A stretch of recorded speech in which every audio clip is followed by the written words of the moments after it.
একজন প্রেসিডেন্ট কি নিজের ব্যবসা থেকে দায়িত্বে থাকাকালীন শত শত কোটি ডলার আয় করতে পারে? আর সেই ব্যবসা যদি হয় ক্রিপ্টোকারেন্সির মতো বিতর্কিত একটি খাত, তাহলে প্রশ্ন আরো বড় হয়ে যায়। মাত্র 1 বছরের ব্যবধানে ক্রিপ্টো ব্যবসা থেকে প্রায় 120 কোটি ডলার আয় করেছেন মার্কিন প্রেসিডেন্ট ডোনাল্ড ট্রাম্প। নতুন প্রকাশিত সরকারি নথি বলছে, তার এবং তার পরিবারের সঙ্গে যুক্ত ক্রিপ্টো প্রতিষ্ঠান ওয়ার্ল্ড লিবার্টি ফাইন্যান্স থেকেই এসেছে বিপুল এই অর্থ।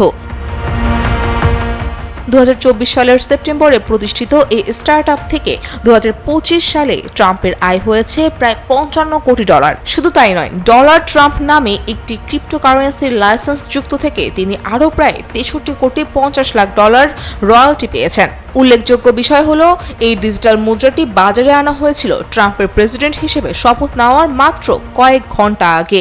সব মশার বিরুদ্ধে সুরক্ষা দিতে এলো বসুন্ধরা এক্সট্রিম অ্যারোসল, মশার বিরুদ্ধে এক্সট্রিম সুরক্ষা। মার্কিন সাময়িকী ফোর্বসের তথ্য অনুযায়ী ক্রিপ্টো খাতের এই সাফল্যের ফলে ট্রাম্পের ব্যক্তিগত সম্পদের পরিমাণও ব্যাপকভাবে বেড়েছে। কয়েক বছরের মধ্যে তার সম্পদ প্রায় 3 গুণ বৃদ্ধি পেয়ে 230 কোটি ডলার থেকে 650 কোটি ডলারে পৌঁছেছে। তবে এই আয়কে ঘিরে নতুন করে শুরু হয়েছে বিতর্ক।